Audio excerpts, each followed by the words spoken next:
इस वीडियो में हम बात करेंगे इस क्वेश्चन के बारे में कि why reducing trade with China will not be easy. आज के समय इंडिया में बात ये चल रही है कि बॉयकॉट चाइना, चाइना से जो इंपोर्ट्स आ रहे हैं टू इंडिया ये कम करो। Now obviously make in India अभी इतना सक्सेसफुल हुआ नहीं है कि हम लोग चाइना को बहुत ज़्यादा एक्सपोर्ट करना स्टार्ट कर दें। ओवरऑल कोशिश ये है कि इंडिया चाइना का ट्रेड ओवरऑल यहाँ पर कम हो। मगर क्या ये पॉसिबल है? क्या हम ये कर पाएंगे? क्योंकि एक तरफ हम देख रहे हैं कि ट्विटर पे, फेसबुक पे लोग ट्रेंड कर रहे हैं ये हैशटैग बॉयकॉट चाइना, हम चाइना से हम नहीं खरीदेंगे। साथ ही साथ हम देख रहे हैं कि जो हमारी ई कॉमर्स वेबसाइट है, जो हमारे देश में इलेक्ट्रॉनिक्स की शॉप है, वहाँ पर चाइना के जो स्मार्टफोन है मिनट्स में सोल्ड आउट हो रहे हैं। मतलब कि जैसे ही सेल लगती है इतनी ज़्यादा डिमांड है कि विद इन मिनट्स वहाँ पे they are sold out completely. और आई थिंक ये बात सबसे ज़्यादा इंडियंस को चुभती भी है कि स्मार्टफोन्स पे हम आज के समय बहुत ज़्यादा डिपेंडेंट हो चुके हैं हम चाइना, क्योंकि स्मार्टफोन एक ऐसा इक्विपमेंट है जो आज के समय हम सबसे ज़्यादा यूज़ कर रहे हैं इन आर एवरीडे लाइफ। तो वही चीज़ जब चाइना से एक्सपोर्ट हो रही है टू इंडिया तो वो कहीं ना कहीं बिटरनेस पैदा करती है, स्पेशली एक ऐसे टाइम में जब इंडिया और चाइना बॉर्डर पे काफ़ी टेंशन्स हैं। बाय द वे मैं आपको ये बता दूं कि आज के समय जो चाइनीज़ स्मार्टफोन कंपनीज़ हैं, प्राइमरली शाओमी, वीवो, ओप्पो, उसके अलावा वन प्लस, कुछ और कंपनीज़ भी हैं, टोटल इन सब कंपनीज़ ने मिलकर इंडियन स्मार्टफोन मार्केट का 72 से लेकर 75% कैप्चर कर लिया है।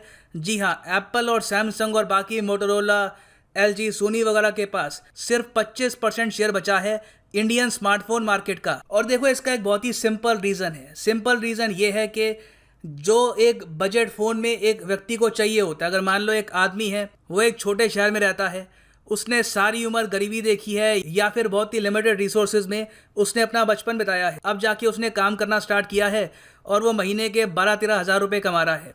उसने धीरे धीरे कई महीनों तक पैसे बचाकर उसने 10 या फिर 12 हज़ार इकट्ठे कर लिए। तो जो उसके 10 या 12 हज़ार हैं उसमें उसको सबसे ज़्यादा वैल्यू एक चाइनीज स्मार्टफोन दे पाएगा, ना कि एक साउथ कोरियन कंपनी का स्मार्टफोन या फिर एक अमेरिकन कंपनी का स्मार्टफोन। ये बात आप सभी जानते हैं कि चाइनीज स्मार्टफोन्स के बिकने का मेन रीज़न ये है कि उनकी कॉस्ट कम होती है और फीचर्स में वो एप्पल और सैमसंग को भी टक्कर देते हैं, कई बार तो उनके आगे भी निकल जाते हैं। तो आप एक रियलिस्टिक पॉइंट ऑफ व्यू से देखें कि आप किस मुंह से कहेंगे उस छोटे शहर के व्यक्ति को जिसने बहुत ही मुश्किल से अपने 10-12 हज़ार इकट्ठे किए हैं कि यहाँ पर देशभक्ति दिखाओ और 6,000 रुपये और खर्चो और साउथ कोरियन कंपनी का फ़ोन परचेज़ करो या फिर अमेरिकन कंपनी का फ़ोन परचेज़ करो, चाइनीज़ स्मार्टफोन परचेज़ मत करो, क्योंकि ये लोग बॉर्डर पे एग्रेशन करते हैं। ये एक बहुत ज़्यादा मैं कहूँगा कड़वा सच है कि जो चाइना की डोमिनेंस है हमारे स्मार्टफोन इंडस्ट्री पर, ये बहुत ही जल्द जाने वाली नहीं है। चाइना ऑलरेडी, मैं आपको ये बता दूं, 2019 में $16 बिलियन की सेल कर चुका है विद देयर स्मार्टफोन्स, और ये जो नंबर है मोस्ट प्रॉब्ली आने वाले टाइम में बढ़ेगा। इंडियन स्मार्टफोन्स परचेज कर रहे हैं, बहुत ही बड़ी संख्या है इंडियंस की जो अभी भी स्मार्टफोन परचेज करेगी। तो जब तक वो भी परचेज करेंगे, आराम से जो ये फिगर है 20 से 25 बिलियन डॉलर्स तक पहुंच सकती है। इन शॉर्ट मैं यहाँ पे ये कहने की कोशिश कर रहा हूँ कि जो बॉयकॉट चाइना का इनिशिएटिव है, मुझे लगता नहीं है कि हम एक आम आदमी से एक्सपेक्ट कर सकते हैं कि वो इस इनिशिएटिव को सक्सेसफुल कर पाएगा, क्योंकि पहली बात तो 90% लोगों को पता ही नहीं है कि चाइनीज़ कंपनी है कौन सी। फिर दूसरी बात यह है कि हमारे देश में देखिए राष्ट्रवाद इतना ज़्यादा है नहीं compare to countries like south Korea, Japan. हमारे यहाँ ठीक है, नारे लगते हैं, लोग फेसबुक, ट्विटर पे काफ़ी कुछ लिखते हैं, मगर when it comes to acting, जब बात आती है टैक्स पे करने की, तो टैक्स सबसे कम इंडियंस पे करते हैं। जब बात आती है इंडियन सामान खरीदने की, तो इंडियन सबसे पहले चाइनीज़ या फिर जो भी उनको सस्ता या फिर बेहतर उनको ऑल्टरनेटिव दिखता है वही परचेज करते हैं। तो हम जो ये एक्सपेक्ट कर रहे हैं कि बॉयकॉट चाइना अपने आप सक्सेसफुल हो पाएगा, इट इज़, मैं कहूँगा ये काफ़ी ज़्यादा बड़ी एक्सपेक्टेशन होगी फ्रॉम आवर पब्लिक। फिर यहाँ पे घूम फिर के बात आती है भारत सरकार पे। तो भारत सरकार को ही कहीं ना कहीं इंडियंस को फोर्स करना होगा कि Indians Chinese equipment, Chinese smartphones या फिर इवन चाइनीज़ ब्रांड्स ना परचेज करें, वो इंडियन या फिर और जो कोई उसका ऑल्टरनेटिव है वो परचेज करें। उसके लिए शुरुआत वैसे हो चुकी है। इंडियन गवर्नमेंट ऑफिशियल्स ने यह कहा है कि इंडिया बहुत ही जल्दी 300 प्रोडक्ट्स पर बहुत ही हैवी टैरिफ लगाएगा। एक्चुअली टैरिफ होंगे नहीं, कहने को टैरिफ होंगे, मगर बहुत ही क्लेवरली हम क्या करेंगे कि जो लाइसेंसेस की फ़ीस होती है 300 प्रोडक्ट्स के लिए, ये हम बढ़ा देंगे और साथ ही साथ क्वालिटी कंट्रोल मैकेनिज्म और स्ट्रिक्ट कर देंगे इन प्रोडक्ट्स के लिए, जिससे अपने आप ही ये बहुत ही सस्ते रेट पर इंडियन मार्केट में अपने प्रोडक्ट्स ना बेच पाए। डब्ल्यूटीओ में ये केस जाएगा मोस्ट प्रॉब्ली, वहां पर देखते हैं क्या होगा। मगर फॉर द टाइमिंग लग रहा है कि भारत सरकार एक्स्ट्रा टैरिफ प्लान कर रही है ऑन अराउंड 300 चाइनीज प्रोडक्ट्स। इसका इम्पैक्ट क्या होगा? देखिए, बताया जा रहा है कि इसका इम्पैक्ट ओवरऑल जो चाइनीज एक्सपोर्ट्स हैं टू इंडिया, उसमें से 8 से लेकर 10 बिलियन डॉलर्स के आसपास का जो एक्सपोर्ट आइटम है उस पर इसका इम्पैक्ट होगा। मैं ये नहीं कह रहा कि इससे हमारा 10 बिलियन का ट्रेड डेफिसिट खत्म हो जाएगा, मगर कुछ इसमें इम्पैक्ट आपको देखने को मिलेगा ना। ओवरऑल अगर हम देखें तो चाइना के साथ जब इंडिया ट्रेड करता है तो मार्च 2019 के डेटा के हिसाब से टोटल ट्रेड वॉल्यूम है इंडिया और चाइना का सिर्फ 88 बिलियन डॉलर्स। मैं आपको ये बता दूं, चाइना और रशिया का ट्रेड काफ़ी ज़्यादा है compare to India China trade.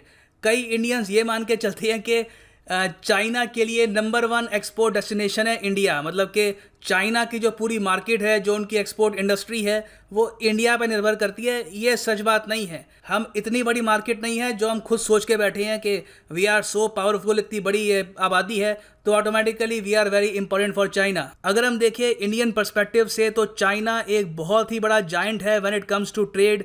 Overall India के जो टोटल एक्सपोर्ट्स हैं उसमें से 5% पहुँचते हैं चाइना को, और जो इंडिया के ओवरऑल इंपोर्ट्स हैं, मतलब कि जो हम खरीदते हैं, उसका 14% आता है सिर्फ चाइना से। यहाँ पे आप देख पाएंगे ये ग्राफ है। सेकंड नंबर पे है यूएसए, मतलब कि चाइना के बाद हम सबसे ज़्यादा खरीदते हैं फ्रॉम यूएसए, और डिफरेंस बहुत ज़्यादा है। इंडिया के टोटल इंपोर्ट पाई चार्ट में चाइना की डोमिनेंस है विद ओवर 14%, वेराज यूएस है सिर्फ 7.58% पर। और हम चाइना से खरीदते क्या क्या है?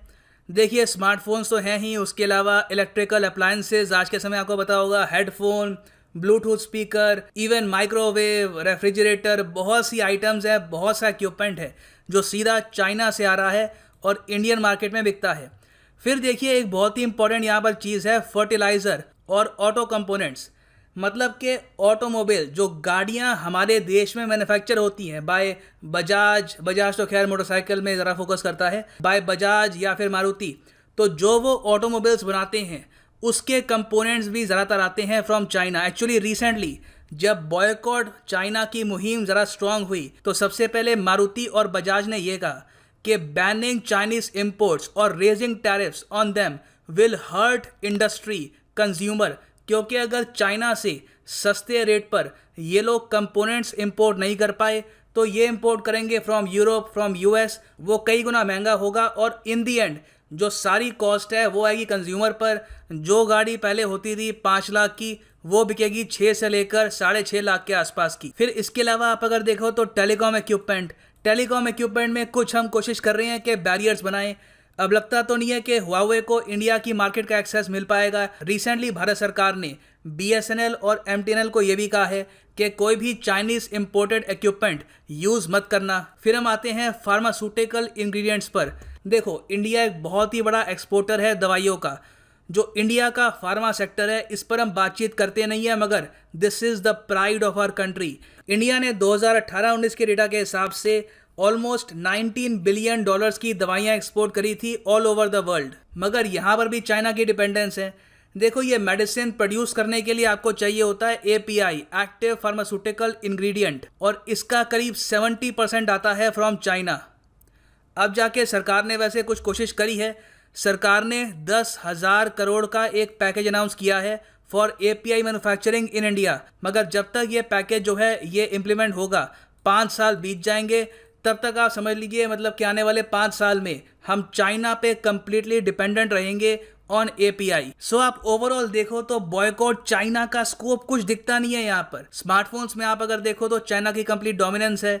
ऑटो कंपोनेंट्स में मारुति बजाज ने हाथ खड़े कर दिए हैं कि we need Chinese components. Telecom equipment में हो सकता है कि हम कुछ कर लें, D10 भी उसके लिए बना हुआ है, मगर बाकी जगह आप अगर देखो केमिकल, फार्मास्यूटिकल इंग्रेडिएंट्स और प्लास्टिक्स, वहाँ पर we will continue to be dependent on China. और फिर इन दी एंड सबसे बड़ा क्वेश्चन ये आता है कि हम जो बात कर रहे हैं बॉयकॉट चाइना, क्या इसका कुछ नेगेटिव इम्पैक्ट चाइनीज इकोनॉमी पर होगा? वेल, मैं आपको नंबर्स बताता हूँ। India's imports from China are just 3% of China's total exports. तो आप कह सकते हैं कि अगर इंडिया कल को अपनी मार्केट शट भी कर देता है फॉर चाइना। उनके पास और बहुत सारी मार्केट्स हैं टू एक्सप्लोर, अफ्रीका है, उसके अलावा लैटिन अमेरिका है, और ओवरऑल इंडिया बहुत ही बड़ा स्पेस ऑक्यूपाई करता नहीं है चाइना के टोटल ट्रेड स्पेयर पर। और इसलिए चाइना बहुत ज़्यादा एरोगेंस के साथ, बिल्कुल आप कह सकते हैं पावर के नशे में, ऐसी स्टेटमेंट देता है फ्रॉम ग्लोबल टाइम्स। ये आप देखेंगे, ये ग्लोबल टाइम्स का एक आर्टिकल है, रिसेंटली छपा है। ये कह रहे हैं चाइना की जीडीपी इंडिया की जीडीपी से 5 गुना ज़रा बड़ी है। तो जब इतना बड़ा गैप है तो किस तरीके से ये छोटी इकोनॉमी हम पर कुछ सैंक्शन लगा पाएगी। ये एंड में कहते हैं India will suffer more losses if it launches trade war against China.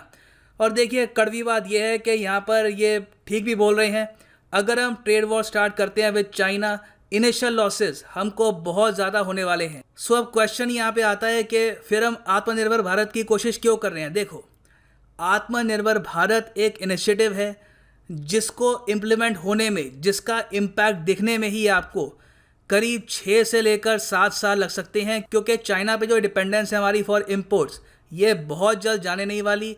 तो हमको बहुत ही ठंडे दिमाग से लॉन्ग टर्म प्लानिंग के साथ सोचना होगा कि किस तरीके से हम चाइना पे अपनी डिपेंडेंस ख़त्म कर सकते हैं।